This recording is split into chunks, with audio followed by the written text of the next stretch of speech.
نحمده ونصلي على رسوله الكريم أما بعد أعوذ بالله من الشيطان الرجيم بسم الله الرحمن الرحيم وأنتم الأعلون إن كنتم مؤمنين وقال الله تبارك وتعالى في موضع آخر كنتم خير أمة أخرجت للناس تأمرون بالمعروف وتنهون عن المنكر وتؤمنون بالله صدق اللہ العظیم۔ بزرگوں اور پیارے بھائیوں، اللہ تعالیٰ نے اپنے فضل و کرم سے ہمیں ایمان کی دولت سے نوازا ہے، اور سب سے زیادہ قیمتی چیز ایمان اور قرآن کریم اللہ تعالیٰ نے ہم کو عطا فرمایا ہے۔ قرآن کریم میں اللہ رب العزت وعدہ فرما رہے ہیں وَأَنْتُمُ الْأَعْلَوْنَ إِن كُنْتُم مُؤْمِنِينَ، تم ہی سر بلند رہو گے اگر تم صحیح معنوں میں مومن بن کر رہے، یعنی مومن ہونے کی جو شرطیں ہیں اگر اس کو آپ پورا کریں گے تو ہمیشہ اللہ رب العزت کی نصرت اور مدد ہمارے ساتھ رہے گی،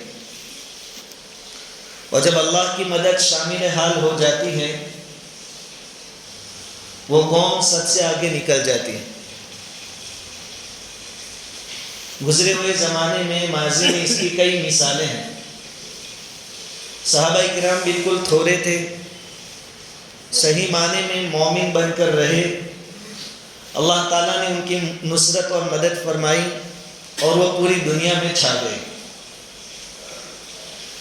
پورے مومن بننے میں بہت اہم دو شرطیں یہ بھی ہے کہ ایک ایمان والا دوسرے ایمان والوں کو اچھی باتوں کا حکم دے، بھلائیوں کا حکم دے، جس کو کہتے ہیں امر بالمعروف۔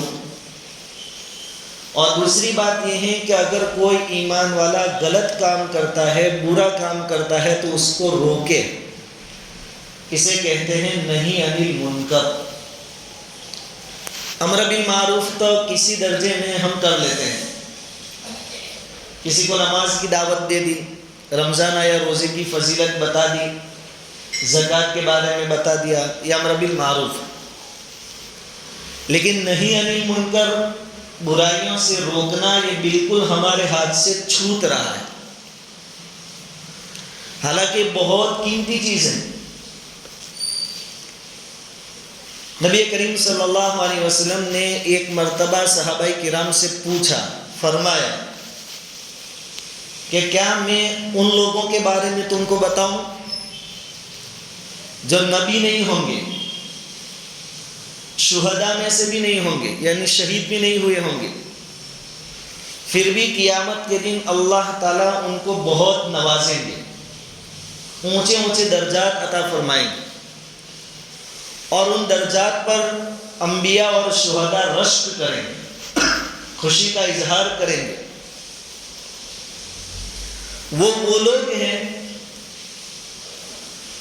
جو اللہ کو لوگوں کا محبوب بنانے کا کام کرتے ہیں اور لوگوں کو اللہ کا محبوب بنانے کا کام کرتے ہیں۔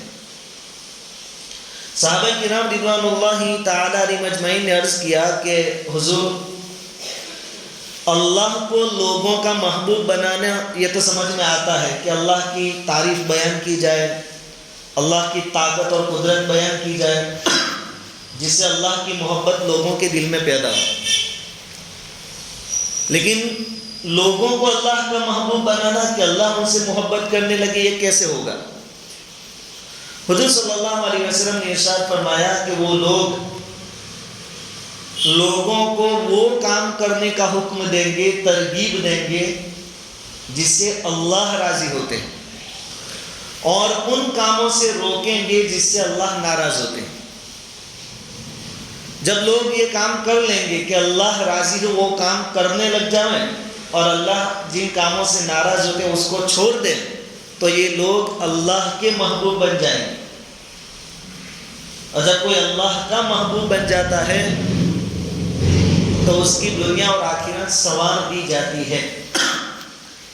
لیکن آج کل یہ جو نہی عن المنکر کا سلسلہ ہے دھیرے دھیرے ہمارے ہاتھ سے چھوٹ رہا ہے۔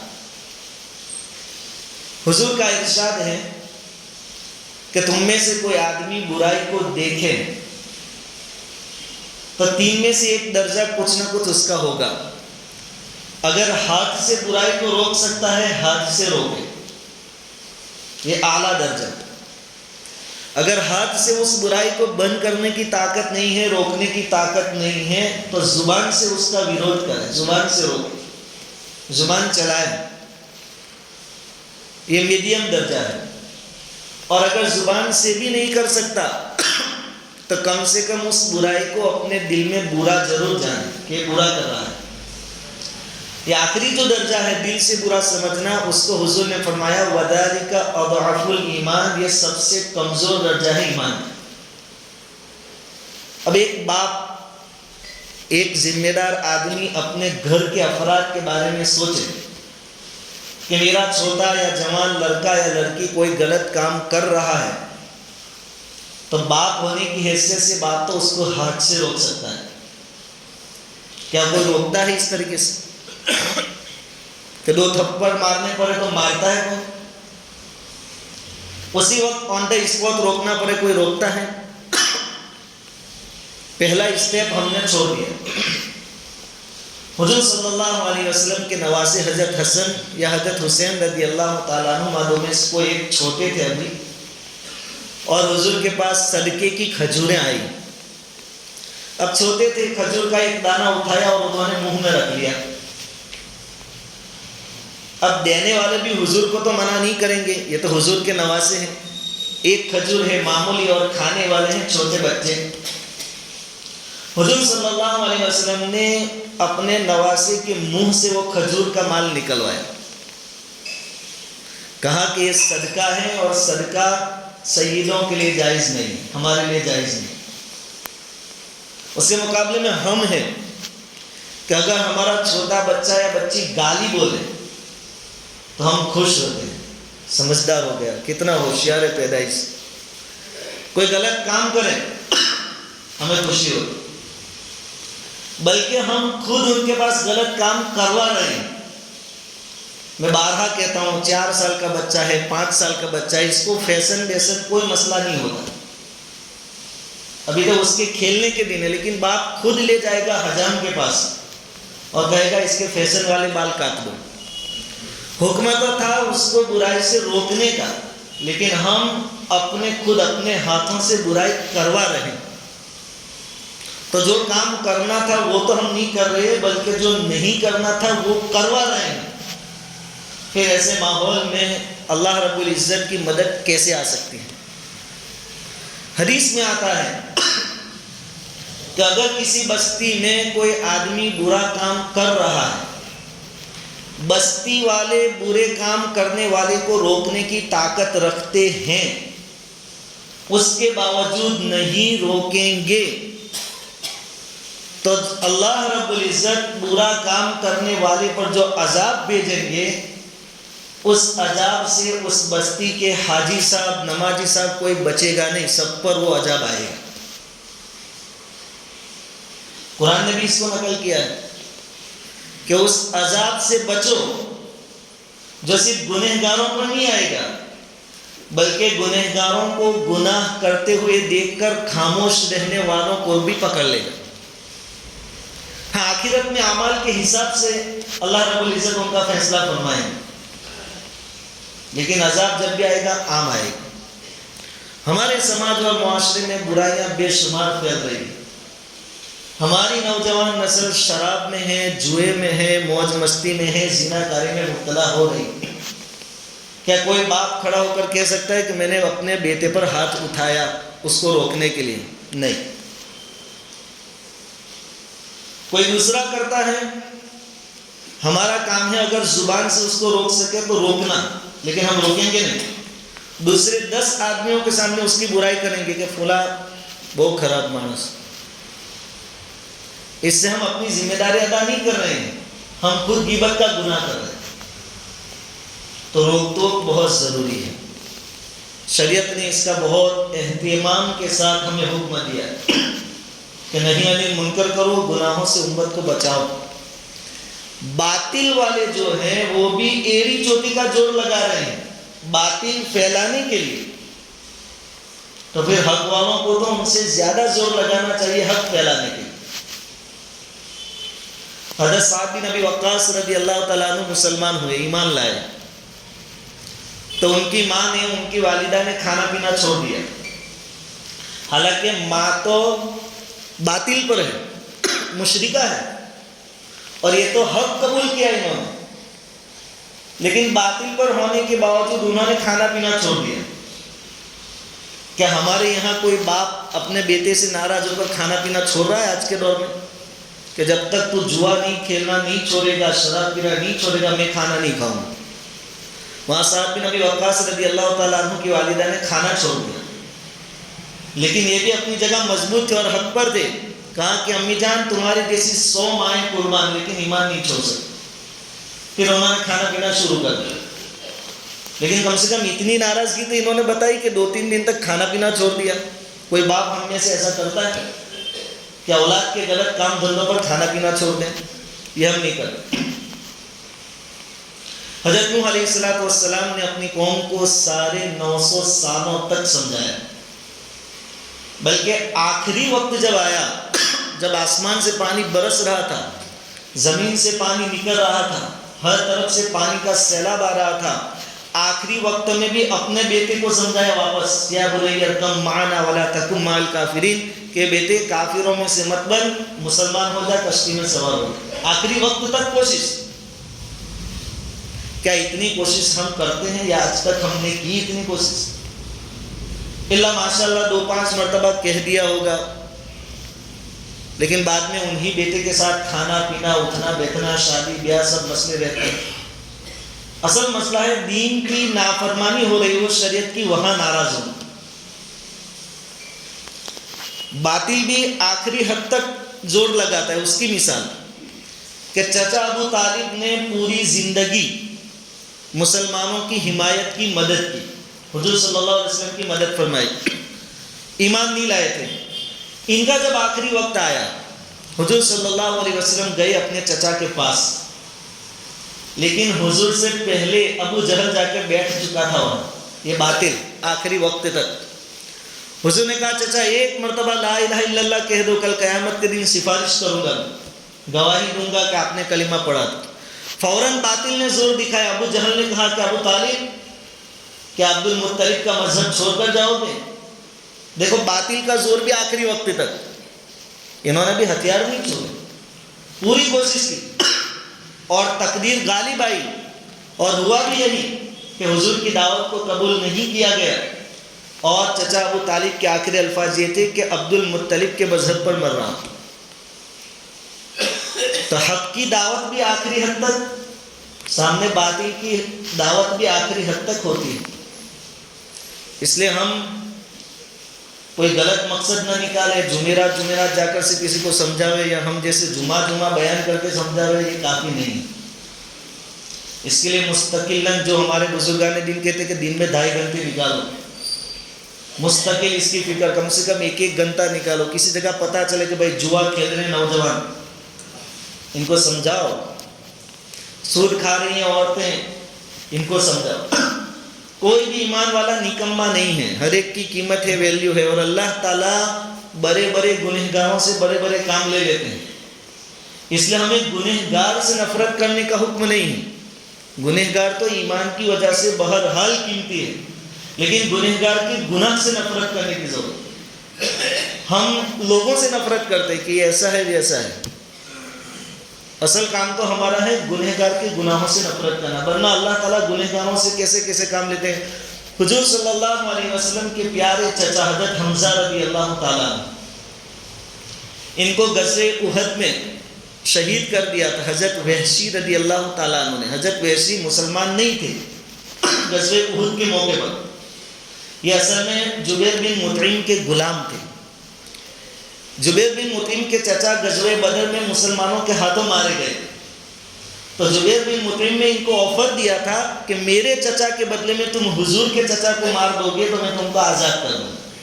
اب ان کو صرف آزادی چاہیے تھی، غزوہ احد میں ان کا تو ایک ہی ٹارگٹ تھا، حضرت حمزہ کو شہید کر.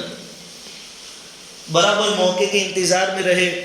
جب حضرت حمزہ رضی اللہ تعالیٰ عنہ ان کی زد میں آئے تو انہوں نے نیزہ مار کر حضرت حمزہ رضی اللہ تعالیٰ عنہ کو شہید کر دیا. اس کے بعد حضرت حمزہ رضی اللہ تعالیٰ عنہ کے کان کاٹے، ناک کاٹا، اور آپ کی ناش کے ساتھ بے حرمتی کی گئی، مسئلہ کیا گیا.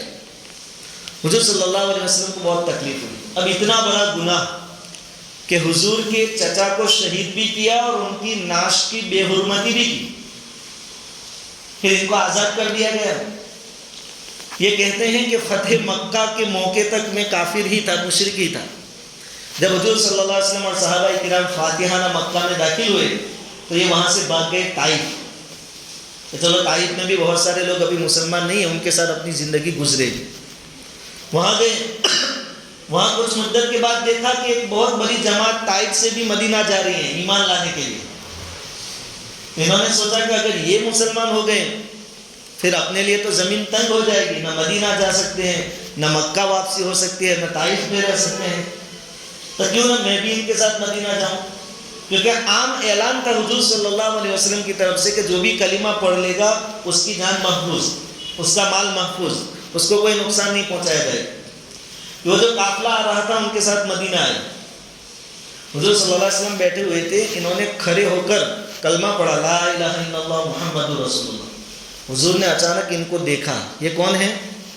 حضور کے چچا حضرت حمزہ رضی اللہ تعالیٰ عنہ کو شہید کرنے والا، قاتل کہتے ہیں وہ. حضور نے ان کو دیکھا کہ وحشی ہو تم؟ کہا کہ ہاں میں وحشی ہوں. کہا کلمہ پڑھ لیا؟ ہاں. کہا آ جاؤ بیٹھ جاؤ. اب یہ تو مسلمان ہو گئے تو قیمتی ہو گئے، اب ان سے کوئی نفرت نہیں، لیکن چوٹ بہت لگی تھی حضور. حضور نے فرمایا تم نے میرے چچا کو کیسے شہید کیا بتاؤ. یہ بتاتے گئے، حضور کے آنکھوں سے آنسو بہتے رہے. حضور صلی اللہ علیہ وسلم نے فرمایا کہ دیکھو تمہاری جان مال سب محفوظ ہے، لیکن ایک کام کرنا کہ آئندہ کبھی میرے سامنے مت بیٹھنا، کیونکہ میں جب تم کو دیکھوں گا میرے چچا کی یاد تازہ ہو جائے گی، مجھے تکلیف ہوگی، میرے پیچھے بیٹھا کرو. لیکن حضرت وحشی کی ذات سے کوئی دشمنی نہیں، اب یہ تو صحابی ہو گئے.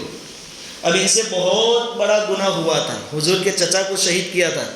اللہ تعالیٰ نے ان کو موقع دیا اپنی غلطی سدھارنے کا.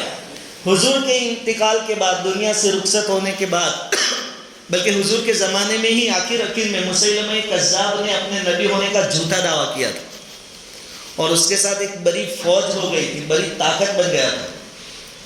بہت سارے صحابہ کرام اس کے ساتھ جنگ کے درمیان شہید ہوئے. حضرت وحشی کہتے ہیں کہ میرے دل میں یہ بات آئی کہ میں نے حضور کو بہت بڑی چوٹ پہنچائی، کیوں ایک بہت اچھا کام کر لوں کہ مسیلمہ کو میں خود ماروں. اللہ تعالیٰ گنہگاروں سے بعد میں کام لے لیتا، توفیق دینا اللہ کے ہاتھ میں.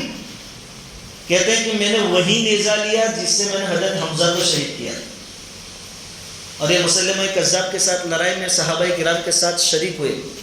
اور کہتے ہیں کہ برابر میں گھات لگا کر رہا کہ مسلمہ کذاب ملے تو میں اس کا کام ختم کر دوں تاکہ تلافی ہو جائے، وہ گناہ کے بدلے میں بڑی نیکی ہو جائے. کہتے ہیں کہ وہ میری زد میں آ گیا، جیسے حضرت حمزہ کو نیزہ مارا تھا ویسے اس کو بھی مارا. لیکن وہ امانت دار کتنے تھے اور ان کو خود کی تعریف کی کوئی فکر نہیں تھی. ساتھ میں کہتے ہیں کہ ایک طرف میں نے نیزہ مارا اور ایک طرف ایک انصاری تلوار لے کر ٹوٹ پڑا ان کے اوپر، مسیلمہ کذاب کا. وہ کہتے ہیں کہ میں یقین سے نہیں کہہ سکتا کہ میرے نیزے سے مر گئے یا انصاری کی تلس، یہ نہیں میں نے مارا، وہ تو اب بعد میں آیا، بعد میں گلا کا تب میں نے مارا، وہ کوئی مسئلہ ان کے یہاں نہیں. میں نے کیا، ہم نے کیا، ہم نے یوں کیا، وہ مسئلہ صحابہ کرام کے پاس. تو بہت بڑا گناہ ہوا تھا، بہت بڑا نقصان ان کے ہاتھوں پہنچا تھا. اللہ نے موقع دیا، بہت بڑا کام اللہ نے ان سے لے لیا کہ مسلمہ کذاب کا قتل ان کے ہاتھوں میں. تو ایمان والا ہر ایک قیمتی ہے، لیکن اگر وہ غلط کام کرتا ہے تو ہماری ذمہ داری ہے ہم ان کو روکیں. حضرت عبداللہ ابن مسعود رضی اللہ تعالیٰ عنہ اپنے زمانے میں تابعین سے فرما رہے تھے، حضور کے بعد منافق ظاہر ہو رہے تھے، اللہ اعلان سامنے آ رہے تھے. تو عبداللہ ابن مسعود فرما رہے ہیں کہ تابعین، اگر تم منافقوں سے ہاتھوں سے جنگ نہیں کر سکتے تو کم سے کم ان کے سامنے منہ بگاڑو، تیوڑی چراؤ، اتنا تو کر سکتے. یعنی کم سے کم گنہگاروں سے ہمدردی اور محبت اور خوشی کا اظہار تو مت کرو، ناراضگی دکھاؤ ان کے سامنے. ہاتھ سے نہیں روک سکتے، زبان سے نہیں روک سکتے، تو کم سے کم ناراضگی کا اظہار تو کرو. یہ شریعت ہم سے چاہتی. اگر ہر آدمی نہیں انل منکر کرنے والا بن جائے تو کیا جماعت کھڑی ہو جائے، اس کے بعد کوئی گلیوں میں بیٹھا ہوا ملے گا؟ نہیں ملے گا. آدمی آ رہا ہے نماز پڑھنے، بیٹھے ہوں کو لے کر آئے گا. پر چلو رمضان میں سب روزے رکھ رہے ہیں، بے روزے داروں کا بستی میں رہنا مشکل ہو جائے. ہر آدمی ایک دوسرے کی پکڑ کرتا ہو جائے، اور یہ بھی دین کے خاطر کرنا ہے، اپنی بزرگی اپنی بڑائی بتانے کے لیے نہیں. اگر ہم کمپلیٹ مومن بن گئے، روک ٹوک والے، اچھے باتوں کا حکم دینے والے، برائیوں سے روکنے والے، پھر اللہ کی مدد آئے گی. وَأَنْتُمُ الْأَعْلَوْنَ إِن كُنتُم مُؤْمِنِينَ. اگر تم صحیح معنوں میں مومن بنے رہے تو تم سربلند رہو گے اور تم کامیاب رہو گے. اللہ رب العزت ہر ایک کو امر بالمعروف اور نہی عن المنکر کی توفیق عطا فرمائے.